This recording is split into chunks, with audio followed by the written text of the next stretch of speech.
storm has just torn through the heart of British politics. In a moment broadcast live on national television, shocking documents have surfaced that could bring down Labour leader Keir Starmer once and for all. Once seen as the man who promised to clean up politics, he now finds himself cornered, his credibility hanging by a thread. The explosive revelations left the studio gasping, the nation stunned, and Westminster in turmoil. This wasn't just speculation or rumour, this was evidence laid bare before millions of viewers, and within minutes the whispers of resignation turned into roaring demands. The man who vowed to restore trust is now staring at the very real possibility of stepping down. What you are about to hear is more than a scandal, it is the unravelling of a political career in real time. The moment that triggered this firestorm began quietly, almost uneventfully. It was an ordinary political panel show with seasoned journalists, party strategists and commentators debating Labour's future. But the atmosphere shifted instantly when one investigative reporter, long respected for her unflinching pursuit of truth, reached into her bag and revealed a sealed envelope. She placed it on the desk with calm precision before delivering a single line that would ignite chaos across the nation. These documents show why Starmer may have no choice but to resign. The air in the studio froze. The host, visibly unsettled, attempted to regain control, but the damage had already been done. Cameras caught the panel's stunned expressions as the envelope was opened, and for the first time, the public glimpsed papers that could end Starmer's political life. The contents, though not fully shown, were enough to set the political world ablaze. The leaked documents allegedly tied Starmer to undisclosed financial links and private meetings dating back to his time as Director of Public Prosecutions. Claims surfaced of unreported connections with corporate donors, some of whom directly conflicted with Labour's public promises on clean energy, healthcare and transparency. For a leader who built his image on integrity and accountability, this was more than damaging. It was catastrophic. Within minutes, social media erupted. Hashtags like #StarmerResign, #Labour collapse and #document leak trended worldwide. Clips of the live revelations spread like wildfire, with millions sharing and commenting on what many described as the most dramatic political exposure of the decade. The speed of the fallout was unlike anything seen in recent memory. By the time the panel show ended, opposition parties were already mobilising. Conservative MPs wasted no time demanding immediate answers. One senior Tory declared online, "Labour has lost its moral compass. Starmer must step down now." The Liberal Democrats and Greens echoed the call, framing the scandal as proof of a broken political system. Even some Labour insiders, speaking under anonymity, admitted they were blindsided and furious. One senior figure reportedly said, "If these documents are real, then Keir has betrayed not just the party, but every voter who trusted him." But perhaps the most damaging blow came from the public itself. Within hours, Snap polls revealed a staggering drop in support for Starmer. His trust ratings, once a source of pride for Labour, collapsed almost overnight. Among young voters, the decline was especially sharp, with nearly 60% saying they no longer believed he could lead with honesty. On radio call-ins and television interviews, ordinary citizens voiced outrage. A teacher from Birmingham declared, "He promised change, he promised better, and now he's just like the rest of them."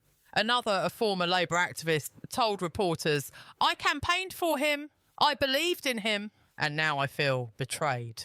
Inside Labour headquarters, panic spread like wildfire. Reports emerged of emergency meetings stretching late into the night. Advisors scrambled to manage the narrative, but confusion reigned. Some argued that the documents were fabricated or taken out of context.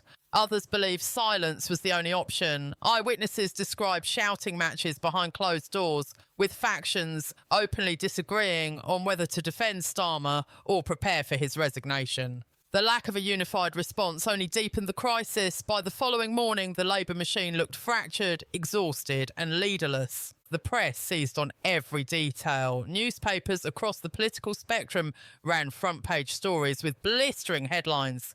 "Starmer cornered," screamed one. "The end of Labour's illusion," read another. Commentators compared the scandal to political collapses of the past, with some suggesting this moment could mark the undoing of the Labour Party itself. International media picked up the story with headlines in the United States, Europe and beyond, portraying Britain as embroiled in yet another crisis of leadership. For many observers, this wasn't simply about Starmer, it was about the state of democracy in Britain, already strained by years of scandal and mistrust. Starmer himself, meanwhile, remained silent. His absence only fueled speculation. Political opponents accused him of hiding. Journalists accused him of stonewalling. In a moment when the country demanded answers, his silence became its own statement. One that screamed weakness. Rumours swelled of resignation letters being drafted, of shadow cabinet members preparing to break ranks, and of a party bracing itself for impact. Whether these documents prove authentic or not, one thing had become undeniable. Starmer's grip on power was slipping away, and fast. As the dust from the live television leak settled, the political storm only grew darker.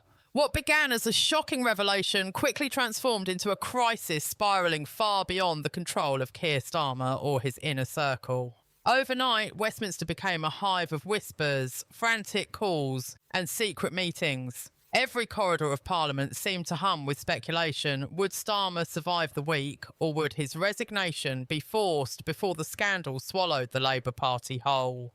The normally tight-lipped world of political insiders became porous as leaks and rumours poured into the press at a dizzying pace. The first major blow came from within Starmer's own ranks. Reports emerged that several shadow cabinet ministers had convened privately, not to strategise a defence, but to prepare for a post-Starmer Labour. One senior figure, once considered a loyal ally, allegedly told colleagues, "We cannot be dragged down with him."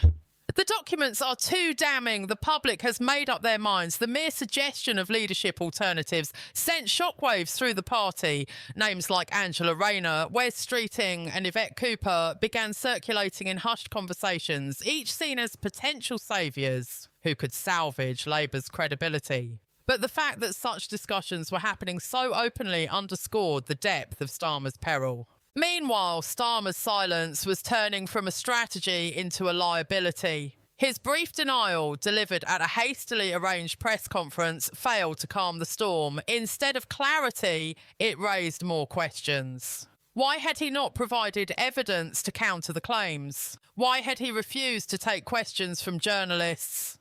Each unanswered query fanned the flames of suspicion. In politics, perception is often more powerful than truth. And the perception now was of a leader cornered, secretive and dishonest. Headlines grew harsher. Stonewalling Starmer, the silent collapse. Integrity shattered. By morning, even some Labour-leaning newspapers were questioning whether his position was tenable. The scandal also triggered a fierce response from the public. Crowds began gathering outside Labour Party headquarters in London, waving placards and chanting slogans, demanding his resignation. "Starmer out!" echoed through the streets as frustrated voters, many of whom once placed their faith in him, vented their fury. Police were dispatched to maintain order as the protests swelled in size. Social media amplified the unrest, with live streams and viral clips giving the impression of a nation united in anger. Hashtags continued to dominate global trends, with hashtag Resign Starmer and hashtag Labour Collapse surging past millions of posts. The sense of betrayal was palpable, cutting across party lines and uniting both critics and disillusioned supporters.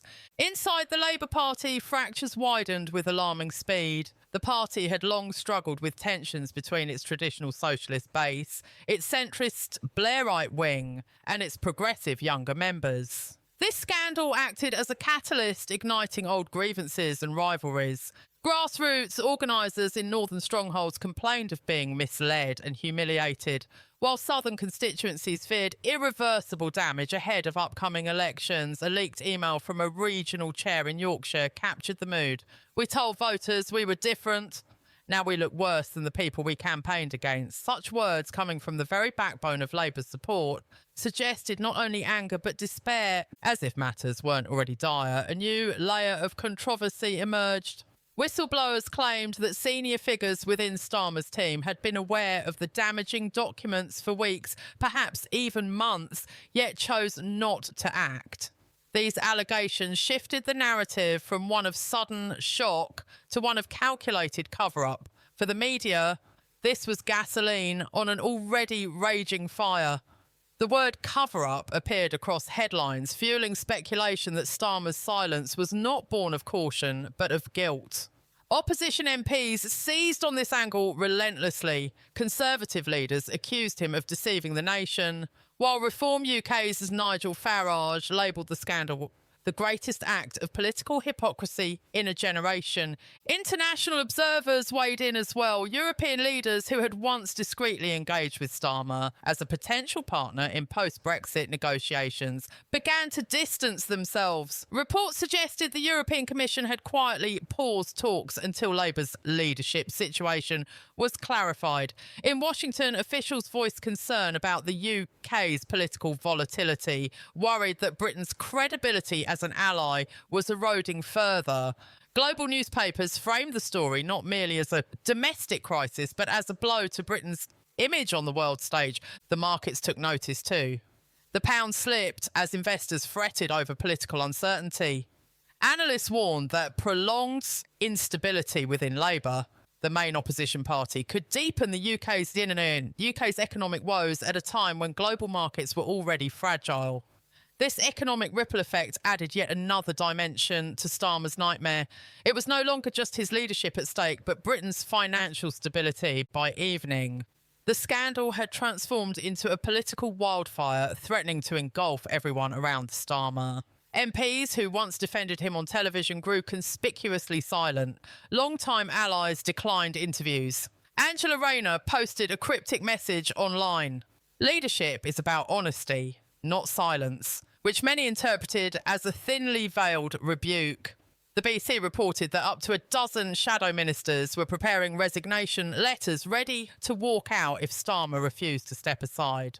The possibility of a mass exodus loomed over the party, one that could paralyse Labour completely. For the public, the spectacle was both riveting and enraging. Television networks replayed the moment of the live leak endlessly, turning it into one of the most viewed political clips in modern history. Pundits dissected every word, every facial expression and every silence. Some called it Labour's Partygate moment.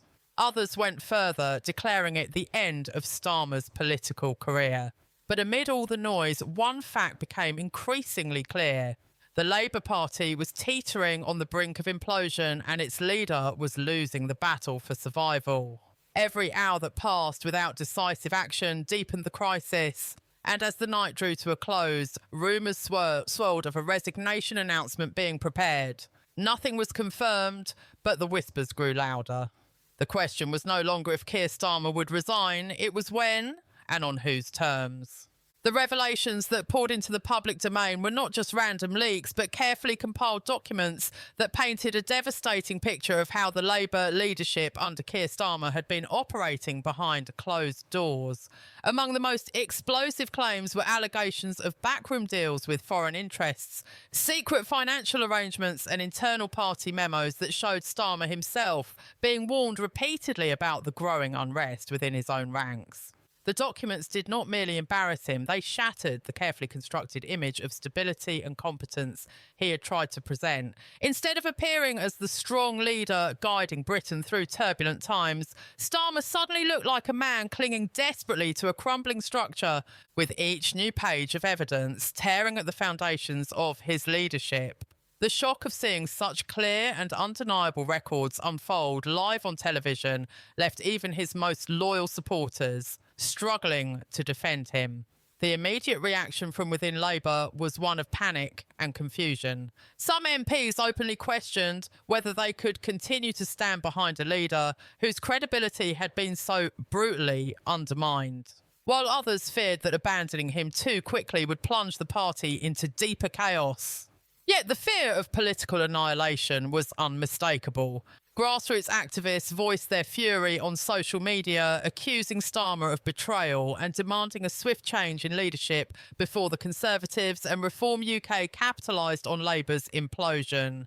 Constituency offices across the country were overwhelmed with calls from lifelong Labour voters threatening to withdraw their support. The party machinery, which had always relied on a sense of unity and loyalty, was suddenly in open revolt, and the once tightly controlled message of discipline was shattered in a matter of hours. As the crisis unfolded live, Sky News commentators struggled to keep up with the magnitude of what they were witnessing.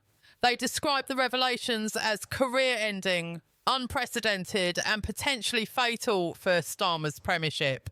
Never before in recent British history had a major party leader been hit with such a public and devastating leak in real time. The comparisons began to pour in. This was Labour's Watergate moment, a scandal so immense that it might define the future of the party for decades to come.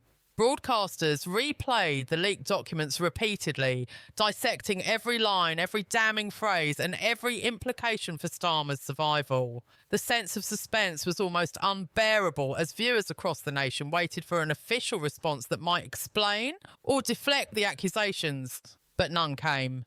Starmer's silence only deepened the impression of a man cornered by forces too powerful to resist. Meanwhile, the opposition pounced. Conservative leaders wasted no time in branding Starmer as unfit for office, calling for him to step down immediately for the good of the country. Reform UK went further, declaring that Labour had lost the moral authority to govern and that the only solution was a full-scale general election. Nigel Farage appeared on live television to declare that the mask has slipped and that Starmer had been exposed as nothing more than another untrustworthy establishment figure who could not be trusted with Britain's future.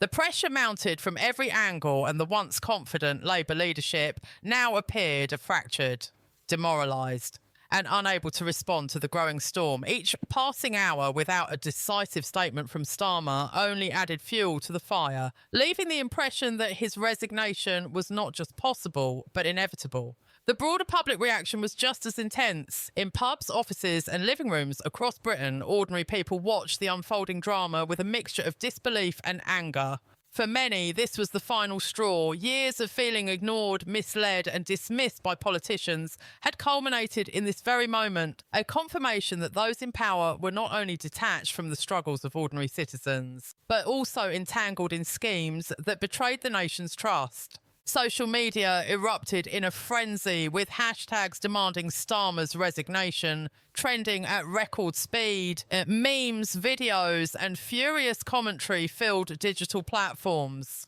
amplifying the sense of a country united in outrage. The once loyal Labour base now seemed to crumble before the eyes of the world, as even lifelong supporters admitted they could no longer defend what had just been exposed. In Westminster, the atmosphere was electric with anticipation. Reporters camped outside Parliament waiting for any sign of movement from Starmer or his inner circle. Ministers were seen entering and exiting in hushed meetings, while aides scurried nervously through the corridors, trying to hold together what little remained of party discipline. Whispers circulated that key shadow ministers were already preparing their own resignation letters, unwilling to go down with a sinking ship. The prospect of mass defections hung over Labour like a sword, threatening to split the party into warring factions. It was no longer a question of whether Starmer could survive, but how much damage the party would endure on the road to his inevitable downfall. The suspense reached its peak when an anonymous Labour insider leaked to journalists that discussions about Starmer's resignation had already begun behind closed doors. According to the source, senior figures within the party had told him that it was a matter of hours, not days, before a decision would have to be made. This revelation sent shockwaves through the political landscape, further fueling speculation that Starmer's premiership was already finished. Journalists described the mood inside Labour as a funeral march, with staffers visibly shaken by the speed at which their leader's authority had collapsed. It was the kind of crisis that no amount of spin or damage control could salvage. And the longer the silence from Starmer continued, the louder the calls for his resignation grew. By nightfall, Britain found itself gripped by one of the most dramatic political crises in modern history. The Labour Party, once seen as the inevitable government in waiting, now teetered on the brink of total collapse. The people were not just demanding answers, they were demanding change, and as the clock ticked, The only question left hanging in the air was not if Keir Starmer would resign, but when, and how devastating the fallout would be for the party he once claimed to lead into a brighter future.